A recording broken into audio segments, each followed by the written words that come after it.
तो जैसा कि आप सभी लोग जानते हैं कि आज की जनरेशन में अंग्रेजी बोलना कितना महत्वपूर्ण, कितना नेसेसरी और कितना जरूरी हो चुका है।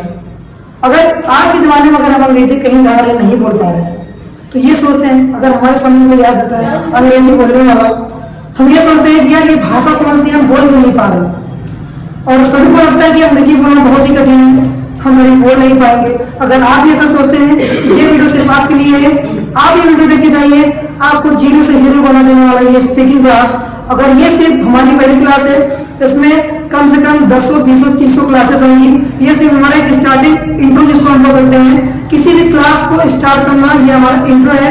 आज की क्लास में हम बताएंगे कि अंग्रेजी हमारे लिए कितना महत्वपूर्ण है आज की लाइफ में, आज की जनरेशन में। अगर हम कहीं जा रहे हैं, कहीं ट्रेन में सफर कर रहे हैं, अगर दो व्यक्ति अंग्रेजी में बात करते हैं तो हमको ये लगता है कि हम अंग्रेजी क्यों बोल नहीं पा रहे हैं। अगर वो बोल भी रहे हैं तो कैसे बोल रहे हैं। तो अगर हमको अंग्रेजी बोलना है, अगर हमको अंग्रेजी बोलना है, ये 3 पॉइंट हमको बात याद रखना है कि हमेशा कुछ भी काम करेंगे कहां से करेंगे, जीरो से करेंगे। कहां से करेंगे, जीरो से, जिसको बोलते हैं कि एब्सोल्युटली जीरो से, ABSOLUTLY, एब्सोल्युटली कहां से, जीरो से। मान लीजिए अगर हमको अंग्रेजी बोलना है तो एब्सोल्युटली जीरो का मतलब क्या है, पूर्ण रूप से जीरो से सीखना पड़ेगा। अंग्रेजी सीखना और पूर्ण रूप जीरो से बोलना, इसका कनेक्शन क्या है। अगर हमको ग्रामर नहीं आता रह गया, अगर हमको प्रोनाउंसिएशन किसी चीज का करना नहीं आता हो तो हम कभी अंग्रेजी बोल नहीं पाएंगे, कभी अंग्रेजी सीख नहीं पाएंगे। तो किसी भी काम को हमको करना है एब्सोल्युटली जीरो से करना है, यानी कि हमको A to Z जो है उसका प्रोनाउंसिएशन सही करना है। जैसे अगर मैं आपको बोल दूं A to Z को पढ़िए, तो इसमें से कितने लोगों ने अभी तक ABCD भी सही से नहीं पढ़ पाते हैं। अगर मैंने ये वर्ड लिखा यम, इसको हमेशा लोग अक्सर पढ़ते हैं जिनको अंग्रेजी में प्रोनाउंसिएशन सही करना नहीं आता, तो इसको पढ़ते हैं यम, और ये यम सरासर क्या होता है, हमारा गलत होता है। हमारी पहाड़ी पुस्तक जो हम बचपन में पढ़ते थे उसमें शुद्ध लिखा गया था एम, क्या लिखा गया था, एम लिखा गया था, और ये हमारा शुद्ध होता है एम। अगर हम जब इसको बना के बोलने लगते हैं तो उसमें हमारा प्रोनाउंसिएशन सही होता है। अगर हम यम को यम पढ़ रहे हैं तो ये हमारा प्रोनाउंसिएशन गलत है और हम कभी अंग्रेजी नहीं बोल पाएंगे। तो अंग्रेजी बोलना एब्सोल्युटली जीरो से मतलब यही है कि आप जाइए अपनी पहाड़ी पुस्तक या आपके पास जो भी ग्रामर का किताब हो उसमें देखिए A to Z के नीचे थोड़ी थोड़ी हिंदी लिखी रहती है, उसका हिंदी उसमें प्रोनाउंसिएशन भी सही रहता है। दूसरा पॉइंट आते हैं हम लोग क्या, प्रोनाउंसिएशन की बात है एब्सोल्युटली जीरो से। जब अगर आपको स्पीकिंग सीखना हो, एब्सोल्युटली जीरो का मतलब फिर से मैंने आपको बता दे रहा हूं कि कोई भी काम करना है जीरो से करना है। मान लीजिए आपको अंग्रेजी बोलना था, आज मुझे लेक्चर दे रहा हूं, आपको तो हमारा क्या, can understand, understand but can't speak. पहला पॉइंट था एब्सोल्युटली जीरो से। दूसरा पॉइंट है can understand but can't speak. जब अंग्रेजी बोलना हम सीखना स्टार्ट किए, हमने A to Z पढ़ा, असंख्य तक स्पेलिंग पढ़ी, पूरी ग्रामर पढ़ी, वो हमको जीरो से बताया गया।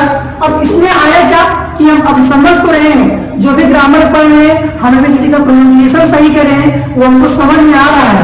क्या कहा गया है, कैन अंडरस्टैंड, मैं समझ तो सकता हूँ बट कांट स्पीक, मैं उसको बोल नहीं पा रहा हूँ। जैसे उन्होंने कहा कि यम होता है, उन्होंने मन में क्या बोला, एम, लेकिन उनको तेज से अगर बुलवाना में क्या बोल रहे हैं, यम।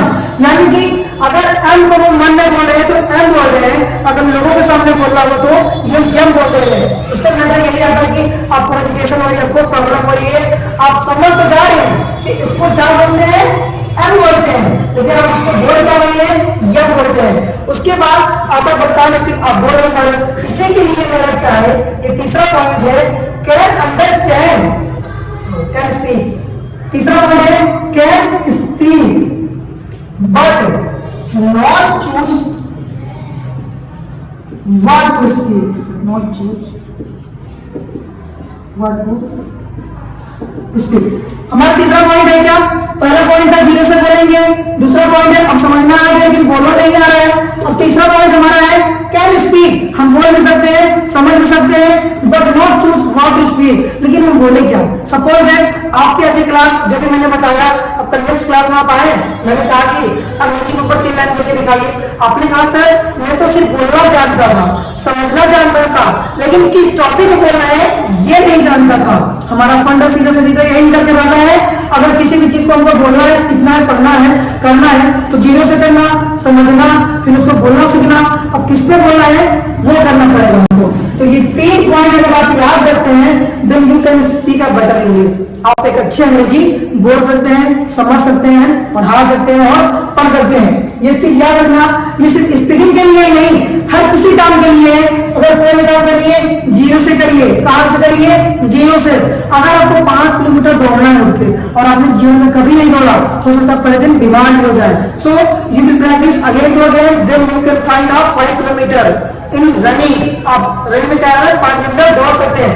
ये 3 पॉइंट मेरी हमेशा बात याद रखिएगा। किसी भी काम को करिएगा एब्सोल्युटली जीरो से करिएगा।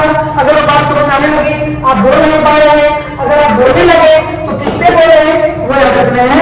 अगर आपको अंग्रेजी बोलना है तो आपको मैटर पता रहना चाहिए कि अंग्रेजी होती क्या चीज है, इसके बारे में हम लोग कैसे कैसे बोलते हैं। आइए,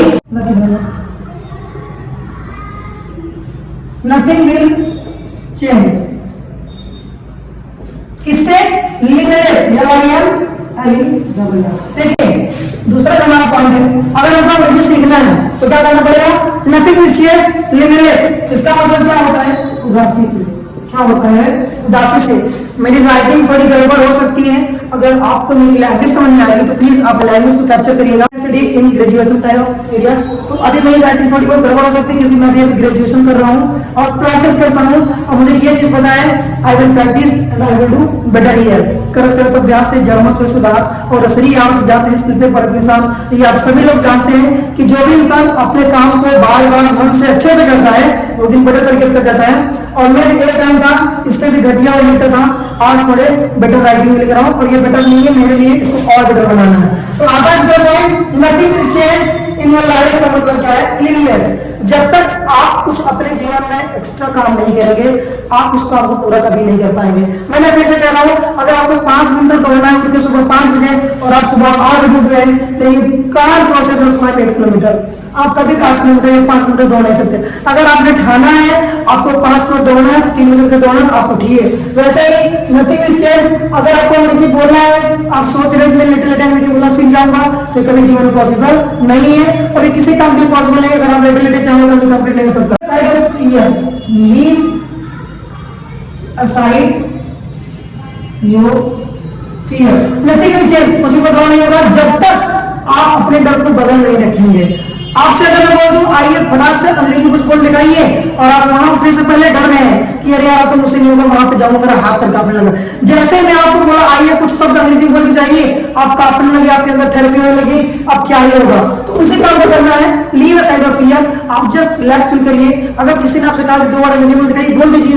आप सही बोले गलत, अगर आपको पता ही नहीं कि अंग्रेजी बोला जाता है कैसे, तो आप ये कैसे मान लीजिए जो बोलूंगा गलत बोलूंगा, आपके मुंह में जो भी आ रहा है बोल दीजिए। यही काम से बदल leave a side of fear. Clear to listen, clear to listen. इसका मतलब है आपको क्लास में जो भी लेक्चर दिया जा रहा है अंग्रेजी के ऊपर तो आपको प्रेजेंट ऑफ माइंड लगा के रखना है। Clear to listen. जो भी टॉपिक अंग्रेजी के बारे में बताई जा रही है उसको आपको ध्यान सुनना है, बिकॉज आप matter of depend English speaking. अगर आप जो भी आपको पढ़ाया जा रहा है उसको आप ध्यान से सुनिए और अपने माइंड में कैप्चर करिए। तो दूसरा पॉइंट है, दूसरा पॉइंट हमारे क्या है? कॉपी। अंग्रेजी आपको बोलना सीखना है, ये आपके लिए एकदम महत्वपूर्ण बात है। इंपॉर्टेंट बात क्या है इसमें कॉपी में? जैसे अगर आपको अंग्रेजी बोलना सीखना है, आपके सामने कोई गुड स्पीकर आ गया, अब मुझे 1.5 लाख की घड़ी लगा रखी है, 3 लाख के जूते पहन रखे हैं, 1.5 लाख के कपड़े पहन रखे हैं, बाल में लगा रखा है 3 लाख का तेल। तो अगर आप सोच रहे हैं वो गुड स्पीकर जो बोल रहा है इन सारी चीजों की वजह से बोल रहा है कि उसमें अच्छे से सारी फॉर्मेलिटीज के साथ आया है, उसके पास अच्छे कपड़े हैं तो इसीलिए अच्छा अंग्रेजी बोल रहा है, तो आप अपने दिमाग में से निकाल देना। आप उसके हुनर पे जाना, आप उसके टैलेंट पे जाना। हो सकता हो अच्छा दिखने वाला व्यक्ति कभी अंग्रेजी न बोल पाए और फटा कपड़े में पहने इंसान अंग्रेजी में फटाफट बोले। तो इसका मतलब होता है कॉपी का मतलब होता है कि आप किसी बड़े स्पीकर की कॉपी करिए। कॉपी उसका प्रोफेशन नहीं, कॉपी उसका टैलेंट करिए। तो कैसे प्रोनाउंसिएशन सही कर रहा है, आप अपॉर्चुनिटी को अपॉर्चुनिटी बोल रहे हैं और गुड स्पीकर क्या बोलेगा? अपॉर्चुनिटी बोलेगा। तो मैटर इसमें करता है कि आप एग्जाम में बैठे हैं उसमें नकल मत करिए, नकल वो करिए कि वो कैसे याद कर गया, वो कैसे लिख रहा है 2 घंटे में इतनी स्पीड में, आपको वो कॉपी करना है, ना कि वो कॉपी करना है कि जो वो लिख रहा है वही आपको कॉपी करना है। और चौथी बात आती है हमारे क्या? Consistent practice. Consistent practice, PRACTIC। चौथी हमारी चीज है क्या? इसी बात को अपना मैटर को खत्म करेंगे। चौथी बात हमारी क्या होती है? Consistent practice. जब तक जितनी बातें हमने पढ़ी अगर हम इसको कंसिस्टेंट अपने ध्यान को बना के अगर प्रैक्टिस नहीं करेंगे ये सारी चीजें हम कभी नहीं कर पाएंगे। तो आपको क्या करना है? किसी भी चीज को करना है कंसिस्टेंट होकर करना है, धैर्य बना के करना है, 0 से स्टार्ट करना है, एकदम से 100% लेके जाना है। तो ठीक है, इस क्लास को यहीं पे एंड करते हैं। ये हमारी पहली इंग्लिश की class, how to better speak English. अगर आपको अंग्रेजी अच्छा बोलना है तो ये क्लास को देखिएगा और 0 से स्टार्ट करिए, ग्रामर उठाइए, एबीसीडी को सही से प्रोनाउंसिएशन करके करिए। आप ये ना सोचिएगा कि मैं तो ग्रेजुएशन कर रहा हूँ, मैं तो 12th में पढ़ा, मैं तो 11th पढ़ा, अब एबीसीडी की पढ़ूं। आप एक बार एबीसीडी पढ़ के देखिए, आपका प्रोनाउंसिएशन कैसा हो रहा है, आपके उच्चारण कैसे निकल रहे हैं, आपको खुद पता चल जाएगा कि आप कितने दूध में कितने पानी में। तो एबीसीडी पर खुद पढ़िए और इस वीडियो को देखिए, एक बार एबीसीडी जरूर पढ़िएगा, ये सब आपको पता चलेगा। ठीक है, तो इस वीडियो को मैं भी करते हैं। Thank you so much. अगला वीडियो जस्ट सेकंड पार्ट इसका आने वाला है, तो आप इस वीडियो में ढेर सारा करते रहेगा। जय हिंद, जय भारत।